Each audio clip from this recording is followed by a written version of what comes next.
Good evening mga ka-guys, good evening mga kasari. Share ko lang ang pinagkaabalahan ni Mami Iya today.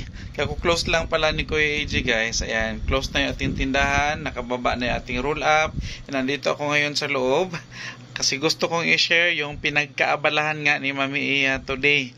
Whole day siyang busy today sa aming tindahan and mag-isa lang siya guys.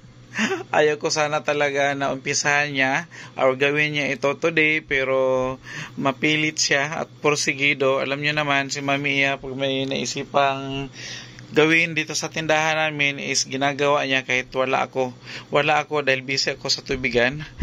Doon ako na-assign today, and ito nga yung pinagkaabalahan niya today. Ito yung first na ipakita ko sa inyo na bago, although hindi pa siya tapos guys, pero gusto ko na i-share sa inyo kasi wala na ako ibang time. Baka bukas maaga na naman akong pumunta sa sa aming tubigan, so maiwan ko ito. So ngayon ko na siya i-share. Nung dati is yan siya dyan, meron tayong mahabang table dyan, or table parang counter na papunta doon. Tinanggal na ni Mami Iya yun, nilagay sa gilid, so meaning hindi na namin siya pwede gamitin. So doon na siya, iwan kung anong pwedeng gawin doon. So ito na yung ating lagayan ng mga kung ano-ano. So andyan siya sa harapan, sa gilid lang siya ng aming bungad. And itong ating tawag nito steel cabinet or steel na na shelf is andyan na siya. So yan na yung itsura na namin bungad. And ito yung ating cashier area. Yan yung ating cashier area, and dito ang mas malaki yung kaibahan or may nagbago talaga dito. So hindi pa siya tapos actually, pero meron na tayong mapapansing pagbabago. So kung dati is andoon yung ating Selecta, so ngayon andito na siya sa may gulayan. So ayan yung ating Selecta ice cream, nasa gulayan na siya. So pag bungad ng ganyan, hindi nga lang siya makita kasi naka-roll up siya. Yung gulayan ko is andyan. Diyan yung ating gulayan. So pag bungad ng customer sa ating gulayan, makikita kagad ang ating ice cream. So yun yung isa sa mga nagbago. At saka ang nagustuhan ko dito guys, dahil malaki na yung ating space dyan. Malaki na yung space, so hindi na siya masyadong masikip.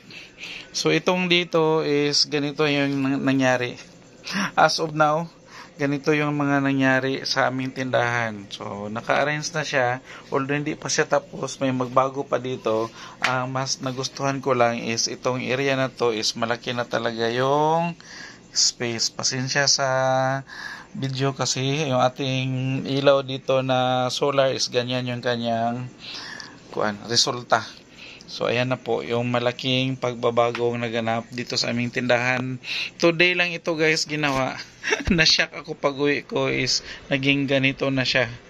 So kudos and salute to Mami Iya dahil nagawa niyang ilipat-lipat itong mabibigat na freezer, itong mga komplikadong mga mga steel shelf na mga lagayan ng wine, at saka yung isa doon. So mabibigat yan guys, kinaya niya.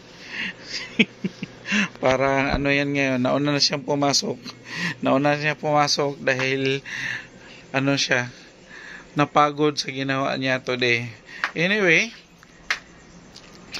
na-share ko na sa inyo, and update tayo sa mga susunod na araw kung ano pa yung mga pwedeng i-share ko sa inyo dito na mga pagbabago sa mga ginawa ni Mami Iya. Konting update lang ito guys dito sa aming tindahan, para at least meron kayong alam kung ano yung mga pinagagawa namin sa aming tindahan, at saka sana ma-inspire kayo sa mga pinagagawa namin at mga pinag-share sa mga video ni Kuya AJ, na lalong-lalo na doon sa mga kasari natin na nag-uumpisa pa lang, at saka marami ding gustong gawing innovation sa mga kanya-kanyang mga tindahan. And bye-bye muna for now dahil matutulog na si Kuya AJ. Pagod ako guys. Marami kaming customer today, and God bless us all.